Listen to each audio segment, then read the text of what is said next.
25장 1절에 그때라고 시작을 합니다. 성경은 항상 앞뒤 문맥을 봐야 됩니다. 왜 예수님께서 이 비유의 말씀을 하셨는가? 예, 그 앞에 내용이 나오고 난 다음에 그때 하면서 비유 말씀을 하시죠. 지난주 수요일 날 우리가 수요 예배 때 말씀을 드렸는데 24장에는 종말에 대해서 예수님이 말씀을 하십니다. 그래서 종말의 때에 징조들이 있다. 예. 그것이 무엇이냐? 미혹과 거짓 그리스도가 나타난다. 그래서 종교적으로 혼란이 일어나고 진짜와 가짜의 구별이 어려워진다. 한국에만 해도 자칭 내가 예수다라고 하는 사람들이 40명 이상이 됩니다. 예, 자기가 보혜사라 그러고 자기가 하나님 어머니라 그러고 이렇게 미혹하고 거짓 그리스도가 나타난다. 그리고 두 번째, 전쟁과 난리가 계속 일어난다.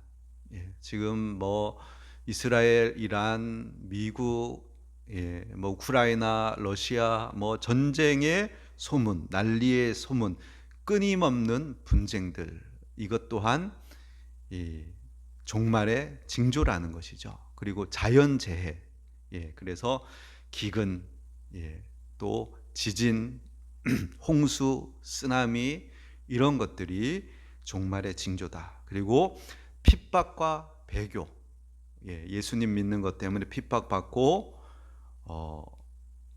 또 예수님을 모른다고 부인하고 떠나가 버리고 이런 일들이 일어난다. 그리고 다섯 번째, 불법이 증가하고 사랑이 식어진다. 그리고 도덕적으로 다 붕괴되고 사랑이 식고 관계가 끊어지고 외로운 삶, 이것이 종말의 징조다. 그리고 여섯 번째, 복음의 전파.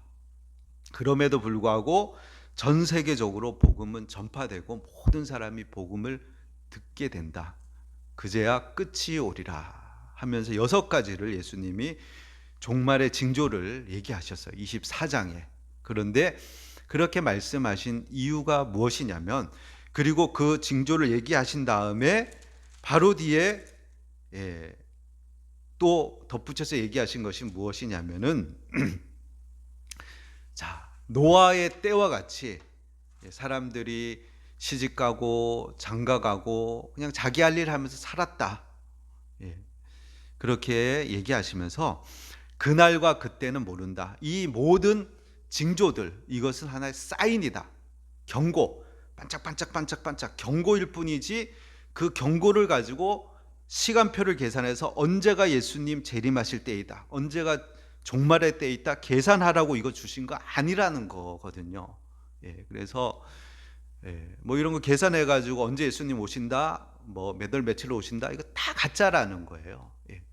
그래서 명확하게 예수님은 이것은 계산이 아니라 준비하라고 하나님께서 알람으로, 경고로 계속 사인을 주시는 것이다. 그러나 그날과 그때는 천사도 모르고 아들도 모르고 오직 아버지의 주권 아래 있다.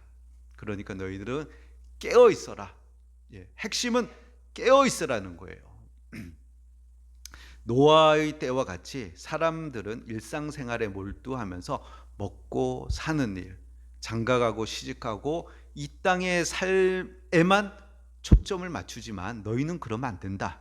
물론 우리도 먹고 살아야 되죠. 우리도 시집가고 장가가야 되죠. 그러나 중요한 것은 그럼에도 불구하고 예수님이 재림하실 것을 깨어서 기다리면서 그것을 준비하며 하나님과 동행하면서 그것을 준비하는 삶을 살아야 된다. 이렇게 예수님이 말씀하시는 거예요. 자, 그러면서 25장에 와서 그때 하면서 종말의 때 깨어 있어라 얘기하면서 열처녀 비유를 통해서 또 다시 한번 예수님이 강조하시고자 하는 것은 무엇이냐면, 자, 1절에 이렇게 이야기하죠. 그때 천국이 뭐냐? 마치 등을 들고 신랑을 맞으러 나간 열 처녀와 같다 하리니. 자, 천국은 열 처녀와 같다. 그런데 결론이 뭐냐? 13절. 그런즉 깨어 있으라. 이 비유의 핵심이 뭐예요? 깨어 있으라. 너희는 그 날과 그때를 알지 못하기 때문에 깨어 있으라. 이렇게 얘기하시는 거예요. 그래서 10명의 처녀를 비유로 얘기하시는 거예요. 신랑은 누구겠어요? 당연히 예수님이겠죠. 그리고 예수님이 신랑이면은 신부가 있어야 되잖아요. 근데 신부가 안 나오죠. 10명의 신부라고 얘기하지 않고 10명의 처녀라고 얘기하거든요. 그래서 이 10명의 처녀는 무엇을 얘기하냐면 신랑을 기다리는 무리를 얘기하는 거예요. 성도들 얘기하는 거죠. 풍속에 의하면 신부 들러리로 좀 얘기할 수 있겠죠. 신부 들러리가 원하는 게 뭐예요? 혼인잔치에 참여하는 거예요. 혼인잔치에 참여.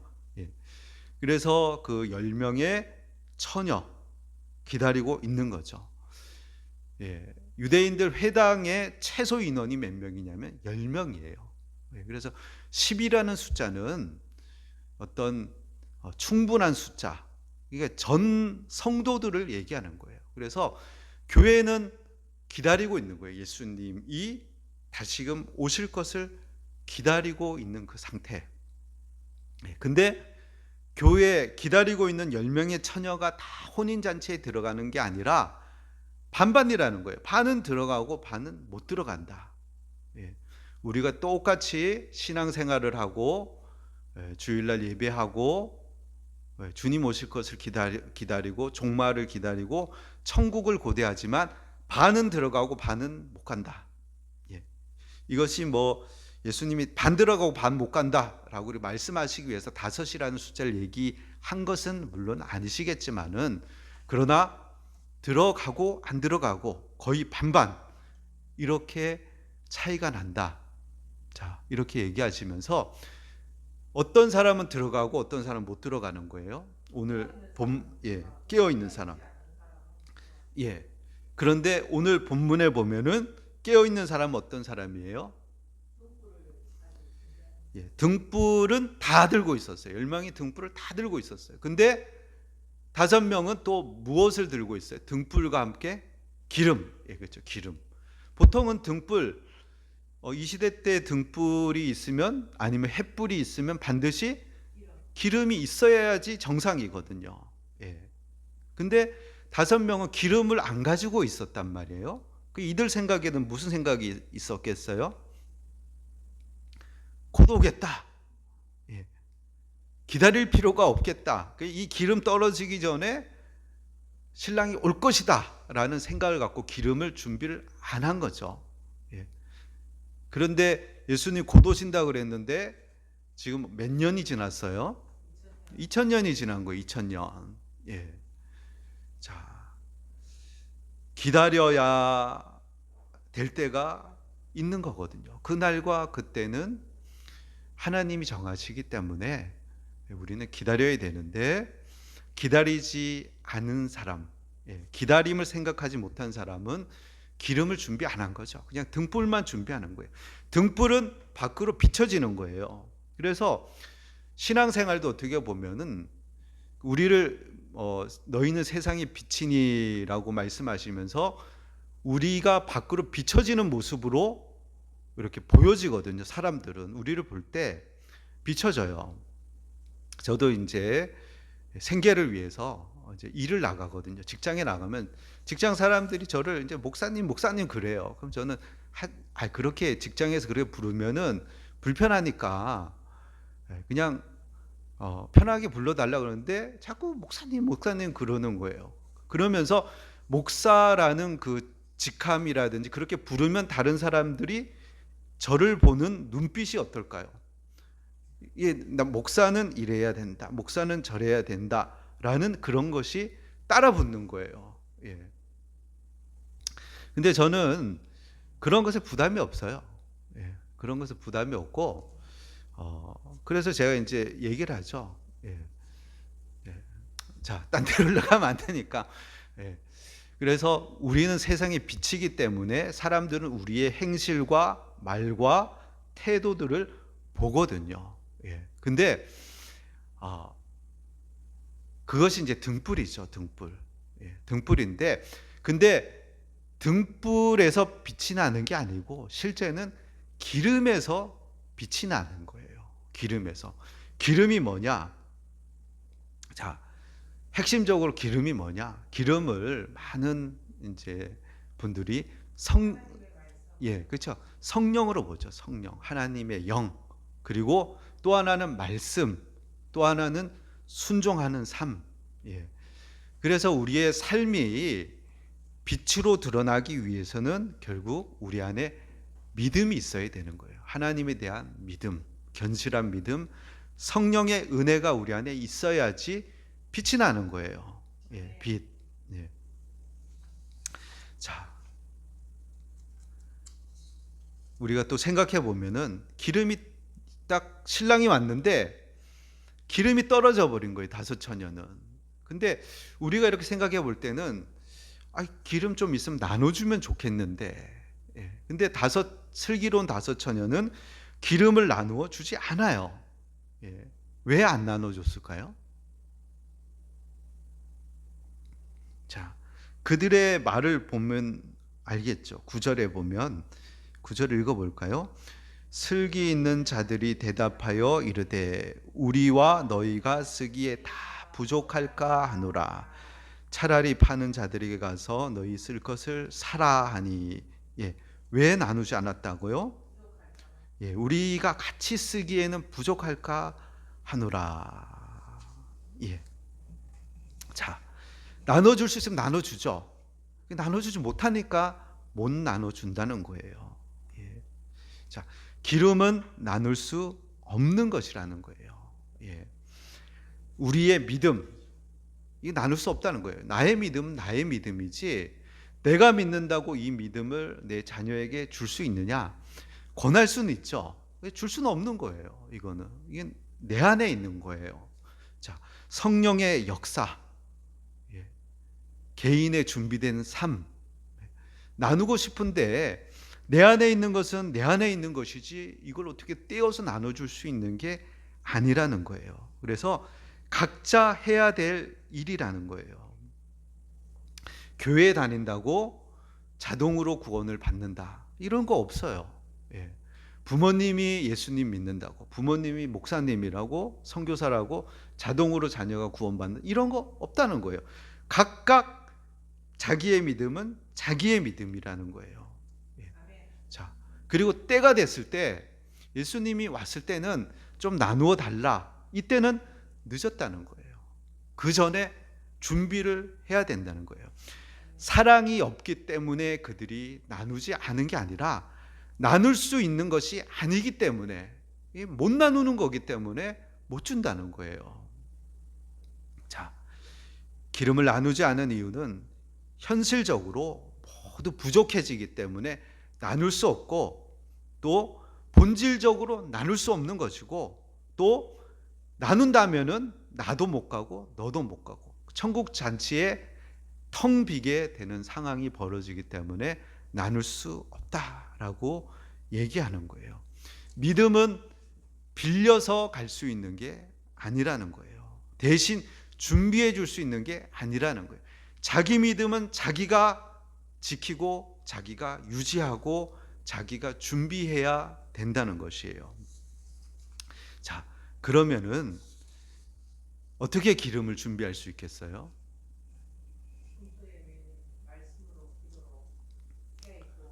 예. 예. 예, 맞습니다. 예. 자, 기름을 준비한다는 것은 이 겉모습이 아니라, 등불은 겉으로 비춰지는 거잖아요. 예. 근데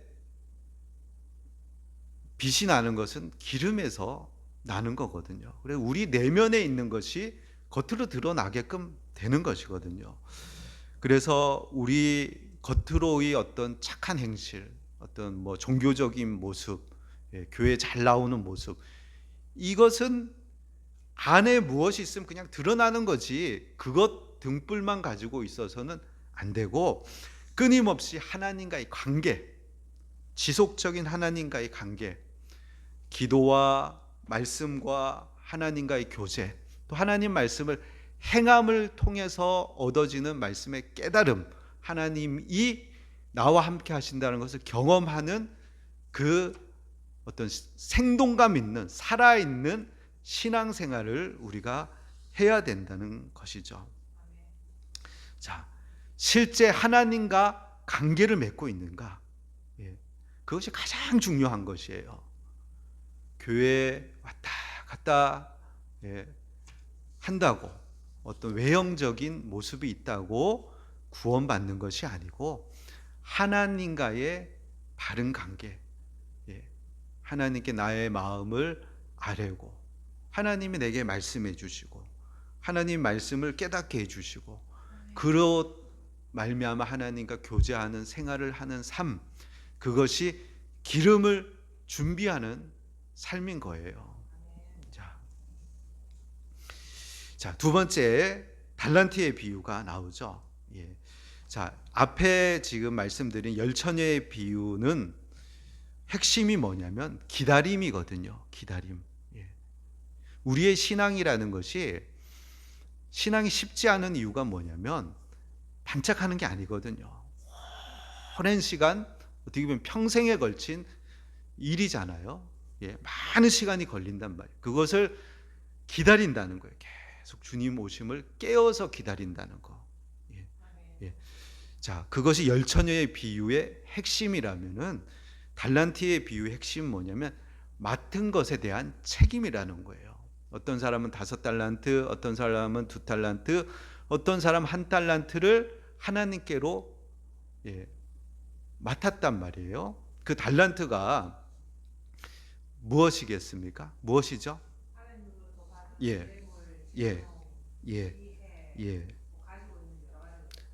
뭐 시간도 그렇고 기회도 그렇고, 그렇죠? 복음도 그렇고 하나님께서 내게 맡겨 주신 것들. 근데 그렇죠. 어떤 사람은 5달란트, 어떤 사람은 2달란트, 어떤 사람은 1달란트. 하나님 공평하신가요?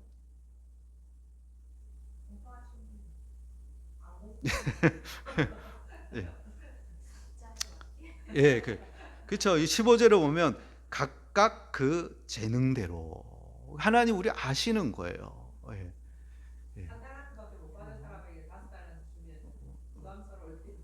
그렇죠. 그래서 이제 저도 이제 이 말씀 준비하면서 교회를 딱 생각해 봤어요. 개척교회 목사. 어떻게 보면은 어떤 사람은 5달란트, 어떤 사람은 내게 1달란트 이렇게. 근데 각각 그 재능대로, 각각 그 맡겨진 분량대로 하나님 나를 아시기 때문에 지금의 나의 능력, 지금의 나의 한계, 지금의 나의 처지 아시니까 맡겨주시는 거죠. 그만큼 맡겨주시는 거. 그것에 대해서 감사하고 순종하고 받아들이면 되는데, 불만을 가지면 오늘 1달란트 받아가지고 땅에다가 묻어놓은 사람과 같은 태도를 취하게 되는 거예요. 근데 사실 1달란트는 적은 액수가 아니에요. 1달란트가 여기 금 1달란트라 그랬잖아요. 금이라 그러면 1달란트의 무게가 34kg이에요. 34kg이면은 요즘 1g에 뭐 10만 원 뭐 이렇다 그러죠. 그러니까 요즘 금 시세로 보면은 34억이에요. 34억 1달란트. 뭐 이것을 이제 화폐 가치로 이제 계산해서 1달란트가 6천 데나리온, 6,000일의 노동자의 품삯이다. 그러면 1인당 10만 원이라 그러면 한 20년 연봉이거든요. 그러면 연봉 3천만 원 받는 사람이면 6억. 연봉 5천만 원 받는 사람이면 10억. 그래서 연금으로 계산하면 6억에서 10억. 그리고 현 시세의 금으로 계산하면 34억. 그러니까 1달란트라고 결코 적지 않다는 거예요. 근데 이 1달란트 받은 사람은 묻어뒀어요. 왜 묻어뒀느냐? 문제의 핵심, 가장 중요한 핵심이 뭐냐면은 24절 한번 보세요. 25장 24절. 한 달란트 받았던 자는 와서 이르되 주여 당신은 굳은 사람이라 심지 않은 데서 거두고 해치지 않은 데서 모으는 줄 내가 알았으므로 두려워하여 나가서 당신의 달란트를 땅에 감추어 두었나이다. 보소서 당신의 것을 가지셨나이다. 아멘. 자, 이것이 본질이거든요. 이 사람이 왜 이렇게 행동을 했냐면 하나님에 대해서 오해한 거예요. 예. 하나님을 어떻게 이해했어요? 당신은 굳은 사람이다. 예. 강팍한 사람이라. 심지도 않고 또 거기서 뭔가를 구하는 사람. 예. 또 모으는 사람. 그리고 당신은 잘못하면은 막 야단치고 징벌하는 그런 사람. 그래서 내가 두려워해서 달란트를 묻어놨다. 하나의 핑계이기도 하지만 또 한편으로는 하나님에 대한 오해를 갖고 있는 거예요. 또 한편으로는 그냥 우리의 모르는 그죠. 또 유추해 보면 또 우리의 마음을 좀 반영해서 이해해 보면은 불만이 있는 거죠. 어떤 사람은 5달란트, 어떤 사람은 2달란트, 나만 왜 1달란트야 하면서 불만을 표하는 거죠. 예. 그런 어떤 심리적인 것도 있지 않나 이렇게 묻죠. 근데 그것은 오해라는 거예요. 예. 이 사람이 하나님을 바르게 이해했다면 그렇지 않다는 거예요. 달란트 비유에만 봐도 하나님 그런 분이 아니라는 거죠. 하나님은 이 주인은 각각 재능대로 알아요, 사람을. 알고 거기에 맞게끔 맡겨줘요. 근데 최소한 1달란트, 34억 아니면 6억에서 10억 정도는 충분히 그가 살아가면서 또 일할 수 있을 만큼의 능력에 맞게끔 맡겨주시는 분이라는 거예요. 그리고 마지막 때에 5달란트, 2달란트 받은 사람에게 똑같은 칭찬을 하는 거예요. 많이 남겼다고 많이 칭찬하는 것이 아니고 그 이윤을 계산한 것이 아니고 그가 얼마나 충성스럽게 했느냐, 그것을 그 평가 기준으로 보는 그 주인이라는 거예요. 맡긴 것을 어떻게 사용했느냐. 그리고 주인의 즐거움에 참여해라. 이웃만 딱 뺏어 먹는 것이 아니라 나의 즐거움에 참여해라 라고 나누어 주고 더 많은 것을 맡겨주는 그런 분이라는 거예요. 그런데 또 한편으로 보면은 성경 전체를 보면은 우리가 아는 하나님은 그런 하나님이 아니라는 거예요. 이렇게 강팍한 하나님이 아니라는 거예요. 우리 주보에 보시면, 주보 뒷면에 보시면 성경 구절이 있는데, 자, 우리 로마서 5장 8절 말씀에 한번 같이 읽어볼까요?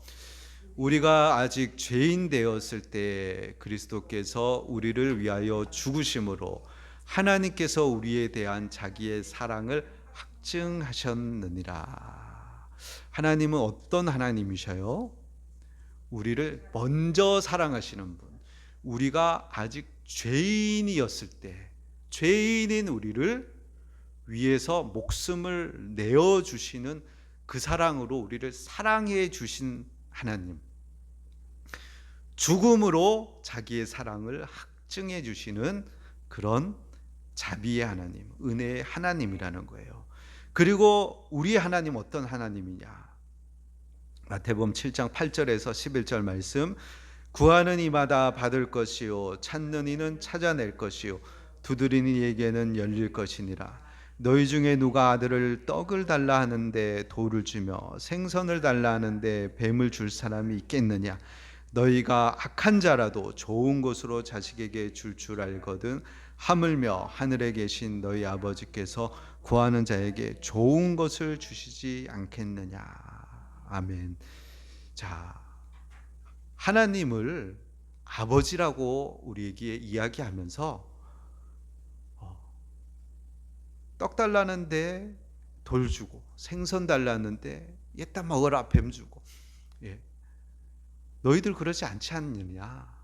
예. 너희 아버지께서 좋은 것으로 주신다. 예. 하나님 우리에게 좋은 거 주신다는 거예요. 우리는 자녀에게 좋은 거 주려고 그러죠. 좋은 거. 내가 안 먹고 내가 못 입어도 자식에게는 좋은 거 주려고 그래요. 그게 아버지 마음이거든요. 하나님도 우리에게 좋은 거 주신다는 거예요. 그리고 마태복음 28장 20절에 보면 내가 너희에게 분부한 모든 것을 가르쳐 지키게 하라. 볼지어라 내가 세상 끝날까지 너희와 항상 함께 있으리라 하시니라. 하나님은 우리와 항상 함께 하시는 분이라는 거예요. 히브리서 말씀에 돈을 사랑하지 말고 있는 바를 족한 줄을 알라. 내가 결코 너희를 떠나지 아니하고 버리지 아니하리라. 결코 내가 너희를 떠나지 않고 버리지 않는다. 염려하고 걱정하지 마라. 그래서 하나님은 사랑의 하나님, 죽기까지 우리를 사랑하시고 좋은 것 주시고 결코 우리를 버리지 않고 떠나지 않은 하나님이라는 거예요.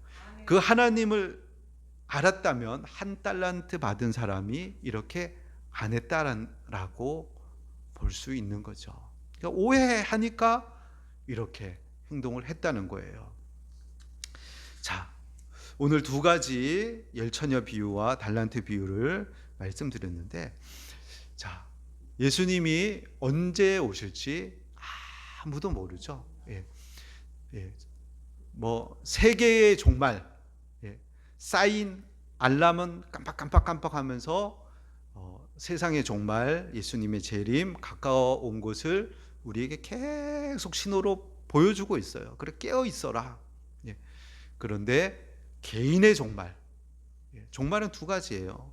우주적 종말 그리고 개인의 종말. 오늘 밤 하나님 나를 부르셨을 때 한 번 죽는 것은 정하신 것이요 그 후에 심판이 있으리니 깨어 있어야 되는 거죠. 하나님 앞에서. 자, 그렇게 깨어 있는 사람, 그 등불을 준비하는 처녀, 그 등불이 아니죠. 등불 안에 기름과 함께 준비해야 되는데 그 기름은 하나님 말씀에 순종하고 성령이 내 안에 기도와 말씀으로 하나님 관계를 계속 유지해서 그것이 등불로 빛을 발할 수 있는 기름을 계속 준비하고, 또한 우리의 삶이 책임감 있게 5달란트 2달란트 받은 사람처럼 하나님께 내게 주신 것들에 대해서 책임감 있게 성실하게 충성스럽게 이렇게 살아가는 저와 여러분이 되시길 예수님의 이름으로 축원드립니다.